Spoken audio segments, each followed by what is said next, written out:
এইবাৰ শৌচালয়ে অথন্তৰ লগাইছে বহু পঞ্চায়ত নিৰ্বাচনৰ প্ৰাৰ্থীক।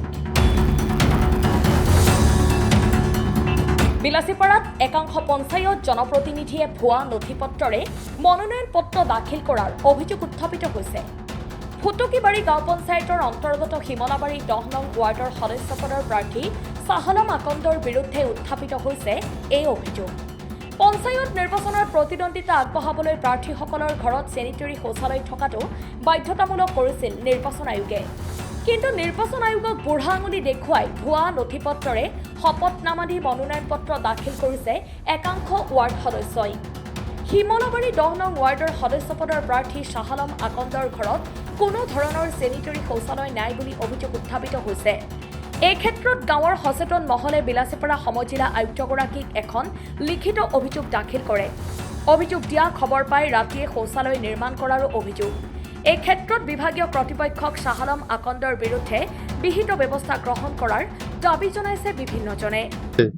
আমাৰ ফুটকিবাৰী গাঁও পঞ্চায়তৰ 9 নং ফুটকিবাৰী গাঁও পঞ্চায়তৰ অন্তৰ্গত শিমলাবাৰী গাঁও 10 নং ৱাৰ্ডৰ এগৰাকী প্ৰাৰ্থিত্ব প্ৰদান কৰা ব্যক্তিৰ ঘৰত আমি জনামতে তেহঁতৰ ঘৰত চেনিটেৰী টয়লেট নাই। প্ৰাৰ্থীগৰাকীৰ নাম চাহলম আকন। ইয়াৰ বিৰুদ্ধে ৰাইজে এটা অভিযোগ দাখিল কৰিছে যোৱা 17 তাৰিখে। কিন্তু 17 তাৰিখে আগত তেখেতৰ ঘৰত কোনো চেনিটেৰী টয়লেট নাছিল আৰু কমপ্লেইনখন যোৱাৰ পাছত তেখেতে ৰাতাৰাতিয়ে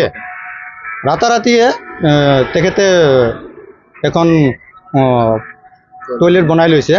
এই ক্ষেত্ৰত আমি বিভাগীয় কৰ্তৃপক্ষক এই জনাম যে ইয়াৰ ওপৰত বিভাগীয় কৰ্তৃপক্ষক উচিত তদন্ত কৰি বিহিত ব্যৱস্থা কৰে আছিল। আমাৰ বিলাসীপাৰা ব্লকৰ উন্নয়ন খণ্ডৰ ৰাণীগঞ্জ ব্লকৰ আৰু এখন ক'ত দাখিল কৰিছিল আৰু এখন সমজিলা আয়ুক্ত বাইদেউ।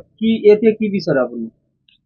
আমি এইটোৱে বিচাৰোঁ যে ইয়াৰ ওপৰত উচিত তদন্ত কৰি বিভাগীয় কৰ্তৃপক্ষই বিহিত ব্যৱস্থা কৰে যেন। News desk report, Assam time. ঘৰত আনন্দ আৰু সম্পৰ্কৰ চমক বজাই ৰাখিবলৈ জৰুৰী হৈছে সকলো আনন্দময় মুহূৰ্তত মৰমৰ উপহাৰ দিয়াটো। সেইবাবে মধুশ্ৰী জুৱেলাৰ্ছে আনিছে সকলো ৰঙীন ক্ষণৰ বাবে বিশেষ গহনা।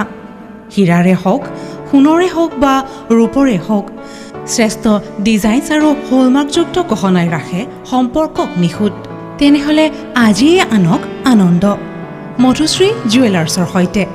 যোগাযোগ কৰক 7002800341 নাইবা ভিজিট কৰক LNB ৰোড, নলবাৰী, অসম।